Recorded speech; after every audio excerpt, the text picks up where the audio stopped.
meu vídeo de hoje é o que eu achei do Grishaverso. Oi, eu sou a Fabi, bem-vindo a mais um vídeo. Se você não for inscrito no canal, se inscreve aí e ativa o sininho pra não perder nenhuma notificação. Temos vídeos toda semana. E também me segue nas redes sociais, os links do Scooby do Instagram vão estar aí embaixo. No Instagram todos os dias nos stories. E no Scooby eu sempre atualizo as minhas leituras, então você sempre vai ficar por dentro. Mas antes de mais nada, eu vou explicar pra vocês. Esse ano eu li o Grishaverso inteiro, eu concluí esse mês com a leitura de Crooked Kingdom. E antes de mais nada, eu quero explicar que eu li o Grishaverso publicado no Brasil. Lá fora tem uma outra duologia, que é a duologia do King of Scars, que não veio para o Brasil ainda e nem tem previsão de ser publicada aqui ainda. Que é a duologia do Nikolai, que é um personagem que aparece aqui tanto na trilogia Grisha quanto na duologia do Six of Crows. E a minha opinião vai ser baseada nos livros que eu li.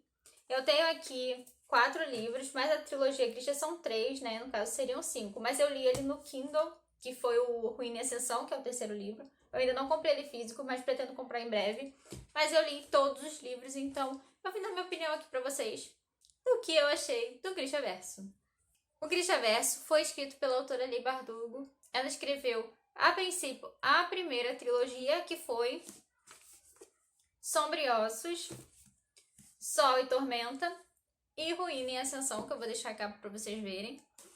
É a primeira trilogia, foi a primeira que foi escrita e onde foi o começo deste mundo. E sim, existe uma cronologia para a história do Grishaverso, apesar de que a trilogia e a duologia serem histórias independentes com começo, meio e fim, existe uma cronologia desse mundo e algumas referências que acontecem da trilogia Grisha na duologia do Six of Crows. Mas a princípio a gente tem a primeira trilogia, que é começando com Sombriossos.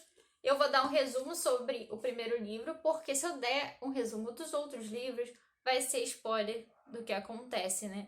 Então eu não vou falar sobre os outros. Mas resumindo a trilogia Grisha, aqui a gente conhece a Alina. A Alina é uma menina que cresceu no orfanato, sem os pais, e ela tem o melhor amigo dela, Mali, que também cresceu no orfanato com ela, e eles são muito próximos. Os dois trabalham para o exército de Ravnica. A Alina é uma cartógrafa no exército de Ravnica, ou seja, ela desenha os mapas dos lugares para Ravnica. E o Mali é um rastreador, ele procura pessoas perdidas, ou animais, ou coisas que eles precisam que está perdida. Ele rastreia as coisas. No começo da história, a gente conhece a Alina e a Alina vai passar para uma travessia, que é a travessia através da dobra, que é uma barreira de sombras que existe no mundo de Ravnica, dividindo Ravnica ao meio. Essa barreira de sombras é uma barreira muito perigosa, porque além de ser uma barreira de sombras, existem criaturas assassinas naquela barreira. Só que assim dificulta o trajeto de matérias-primas da outra parte de Ravnica para a parte, vamos dizer, da parte norte para a parte sul. Eles não conseguem atravessar com muita frequência, porque além de tudo, essa barreira tem criaturas que são assassinas, querem matar eles. Então é muito perigoso, mas a Alina vai precisar ir, porque ela é uma cartógrafa, ela precisa mapear outra parte de Ravnica. Então, ela e o amigo dela, Mali, vão para essa travessia. São escolhidos para atravessar a dobra. E no meio dessa travessia, eles são atacados e a Alina descobre que tem uma habilidade. Porque aqui em Ravnica existem as pessoas que são normais e existem os Grishas. Os Grishas são pessoas que têm poderes, conseguem manipular elementos. Nós temos os Grishas que são os corporal, que eles controlam o corpo humano. Eles têm uma subdivisão que são os sangradores, que são as pessoas que usam essa habilidade de dominar o corpo para lutar contra os outros, né, os inimigos, e tem os curandeiros, que, ou seja, curam as pessoas, são tipo os médicos. Tem os eterial, que são os aeros, que controlam o ar, os infernais, que controlam o fogo, e os hidros, que controlam a água. E tem os material, que eles têm os durastes, que controlam matérias-primas, madeira, metal, coisas físicas, e os alquimistas, que eles controlam coisas químicas e poções, essas coisas, né? Alquimistas como a gente conhece, dos alquimistas mesmo. A Alina descobre que ela, poder que ela não sabia, durante essa travessia esse poder se liberta e ela vai ser levada para ser treinada nessa nova habilidade que ela tem, que é uma habilidade rara e que todo mundo está esperando há muito tempo alguém que tem esse tipo de habilidade, que é a única coisa que pode salvar Ravnica.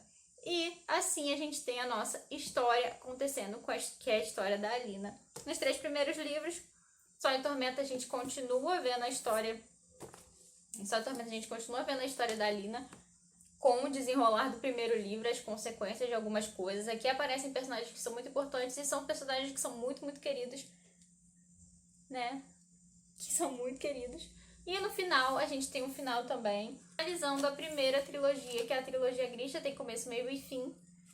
Pontos positivos, eu achei a história muito envolvente, o mundo é uma alta fantasia, no mundo novo, e tem umas complexidades aqui, não é fácil de ser entendido de primeira.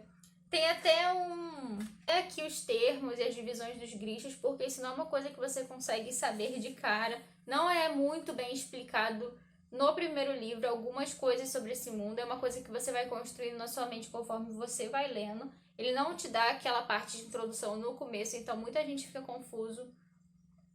Essa leitura eu achei super rápida, muito, muito rápida. Eu poderia ter lido esse livro em um dia quando eu li. Ele tem 282 páginas, é um livro curto e a história flui bem porque você fica curioso. Essa é uma questão minha, tem gente que acha ele um pouco mais difícil por causa da complexidade do mundo, mas eu sou uma pessoa que lê bastante fantasia, então pra mim eu consigo levar de boa. Agora tem gente que nunca leu, pessoas que não costumam ler fantasia, pode achar mais difícil, um pouco mais lento, mas eu achei super rápido. Tem um plot twist no meio do livro que eu fiquei chocada, chocada. Eu amei esse primeiro livro, eu li super, super rápido mesmo. Me envolvi com a história e com os personagens e fiquei muito, muito curiosa. Já no segundo livro, eu tive uma queda, porque aqui o livro começa a ficar bastante lento. Por quê? É o segundo livro de uma trilogia, então é um livro de desenvolvimento e preparação para o último livro, que é a tal famosa batalha final que sempre tem em trilogias. Então, ele é muito devagar e um pouco arrastado. Eu posso dizer que eu tive muita dificuldade de ler esse livro. Foi muito, muito arrastado. Eu não vou dizer que eu gostei muito desse livro. Eu dei 3 estrelas para ele, porque aqui aparece um personagem novo, que a gente conhece a partir desse segundo livro, que ele é maravilhoso.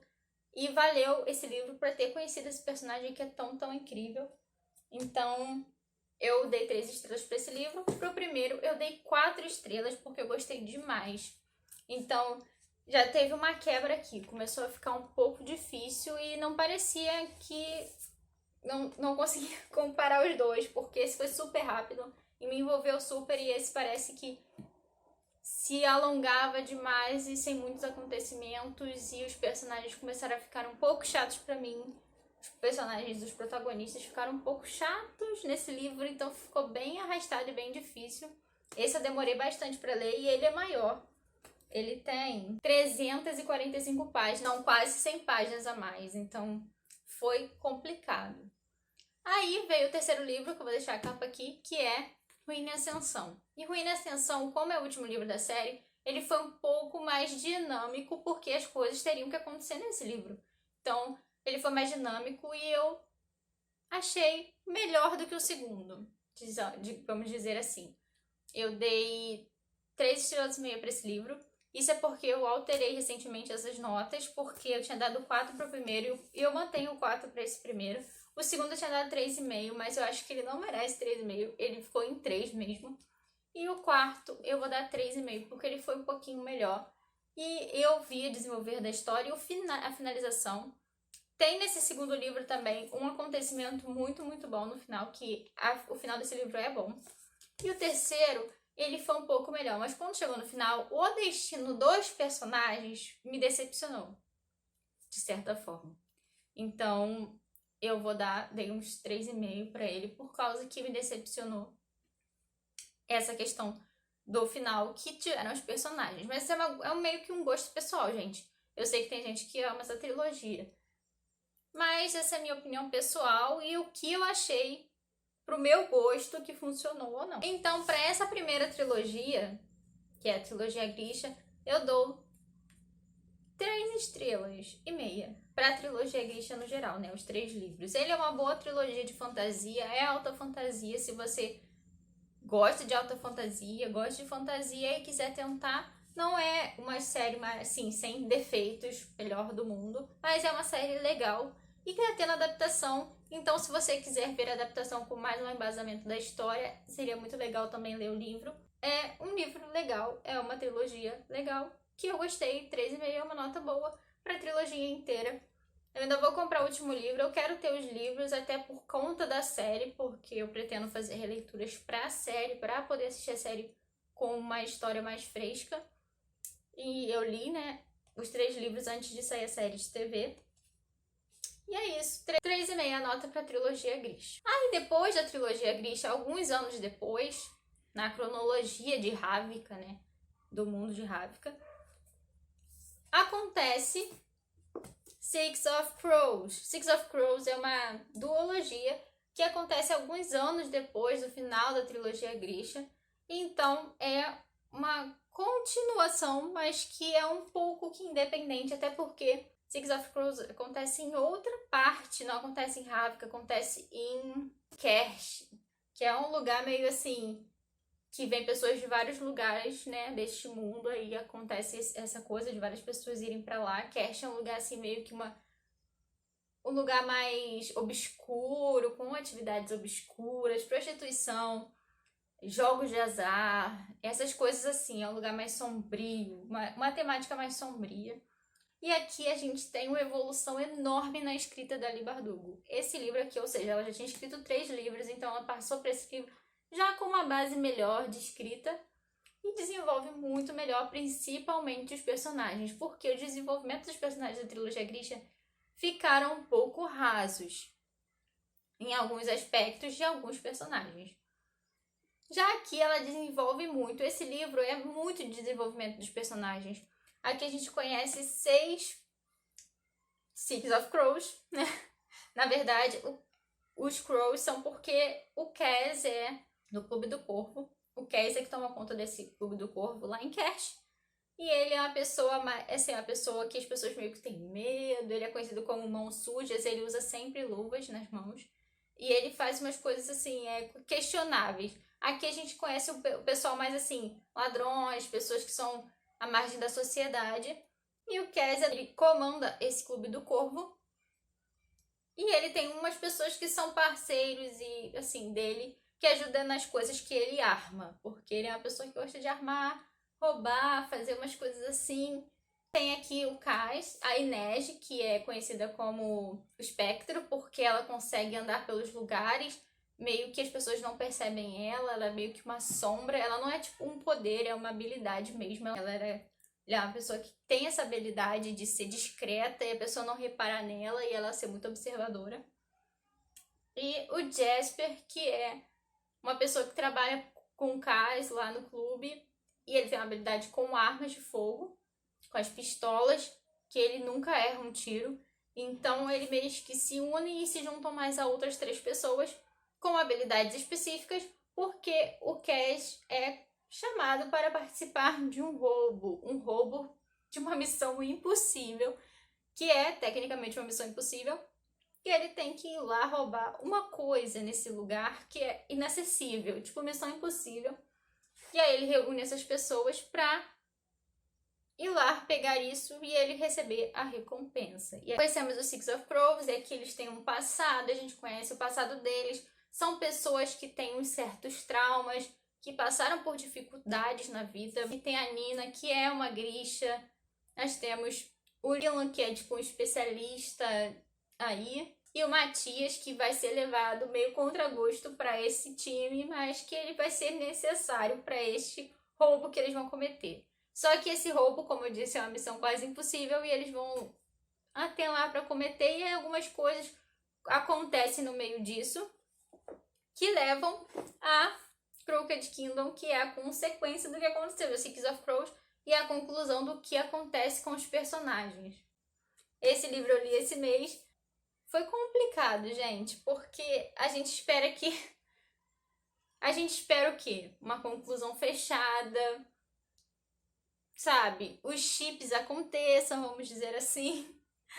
Mas esse livro fica com o final meio que em aberto. Pelo menos não existe uma conclusão definida para os personagens. Eu não sei se é porque vai ter conclusões para a próxima duologia que tem, que é a duologia do King of Scars, que é do Nikolai, se eles vão estar nessa duologia, mas o final desse livro fica meio que um gancho. É uma duologia fechada, não vai ter uma continuação, mas fica um certo gancho no último capítulo. E eu fiquei, o que virá por aí? O que acontecerá com esses personagens pro futuro? E aí a gente já não sabe. Só vai saber se a Planeta Minotauro trazer essa duologia pro Brasil, a princípio. Mas aqui a gente conclui muita coisa, aqui tem um final. Tem uma coisa aqui que acontece com um personagem que eu fiquei devastada, que eu não acredito que isso aconteceu até agora, ainda não caiu a ficha. E pra Six of Crows eu dei 4,5, porque eu gostei muito do desenvolvimento dos personagens, são incríveis, os personagens são incríveis. E esses personagens também aparecem na série, porque a série juntou a trilogia junto com a duologia pra desenvolver a primeira temporada. Então esses personagens aqui também aparecem na série de TV dos Sombriosos. Todos eles ficaram muito bem representados na série. Todos os do Grishaverso que aparecem aqui, que estão na série, são muito bem representados. Os atores ficaram muito fiéis. E ficou uma boa temporada. Eu achei até que é uma história muito mais... Ficou uma história muito melhor contada pela perspectiva da série do que realmente é o primeiro livro da trilogia Grisha. E dei 4 estrelas pra Crooked Kingdom porque aqui faltou algumas coisas de conclusão para os personagens que eu achei. Tirei uma pontuação, ele ficou com 4 estrelas porque eu queria ver mesmo que se fechasse, sabe? Alguns arcos de personagens aqui que eu não achei que fechou do jeito que me satisfez, vamos dizer assim. Mas é uma boa duologia, gente. Muito, muito boa história, muito mesmo. E é uma história independente. Se você quiser não ler a trilogia Grisha e ler Six of Crows, você pode ler. Tem os pequenos spoilers e referências da trilogia, mas se você não tem interesse em ler a trilogia Grisha, você pode ler, que você não tem interesse, então não tem problema pegar esse tipo de spoiler, porque são bem poucos assim, por sinal, mas vale a pena sim você ler, porque essa história é muito boa, os personagens são muito, muito bons, então dá pra ler independente sim. Você pode ficar um pouco perdido na questão de construção de mundo e esse desenvolvimento de fantasia e a questão da magia e como as coisas funcionam, porque a gente é introduzido em 3 livros a princípio, né? Então, mas não é nada impossível, não é nada que seja muito, muito difícil de você entender ou absorver. Vem até uma referência aqui, vem mapa, vem a explicação dos Grishas, que é a coisa que pode ser um pouco mais complicada, mas a questão do mundo, assim, da história em si. Six of Crows você vai entender, independente da trilogia Grisha e independente também da trilogia Grisha do Six of Crows. É uma história muito boa, eu recomendo, se você gosta de fantasia. O Grishaverso é muito legal, é um mundo novo. E você pode também tentar experimentar, ou também porque vai acompanhar a série, seria uma boa opção também para você se aprofundar mais e entender mais o mundo e as questões desse mundo. Eu recomendo. Para a duologia do Six of Crows, eu dou 4 estrelas para a duologia, que é uma nota maior do que a trilogia Grisha. O Grishaverso total eu dou 4 estrelas, que é uma muito boa, sim. É uma série muito boa, eu gosto bastante. Apesar de ter suas ressalvas, né, como eu falei. Mas é uma boa história. Pode ler também, como eu falei, se você tiver algum interesse. Só pelo Six of Crows dá pra ler. Ou se você tem só a trilogia Grisha, dá pra ler também. Então, essas são as minhas considerações aqui pra vocês. Eu dizer que eu gostei sim. E pro mundo do Grishaverso eu dou 4 estrelas porque foi muito bom. Foi uma história muito boa, foi uma história que me envolveu. Eu li 5 livros. Então eu gostei bastante sim, apesar das ressalvas que eu tenho e das questões que eu acho que ficaram assim, sabe? Mas é esse então o vídeo, pessoal. Me segue nas redes sociais, não se esquece. Também se inscreve no canal, ativa o sininho. E deixa um like aí pra mim se você gostou desse vídeo. Comenta aí embaixo se você leu a trilogia Grisha, se tem vontade de ler. Se você assistiu a série, deixa aí nos comentários pra mim. E eu vou deixar o link de cada livro no box de descrição, se vocês quiserem adquirir qualquer um. Se comprar o meu link, você vai estar me ajudando e patrocinando o conteúdo do canal e das redes sociais. Muito obrigada por assistir esse vídeo até o final. Um beijo. Até o próximo vídeo.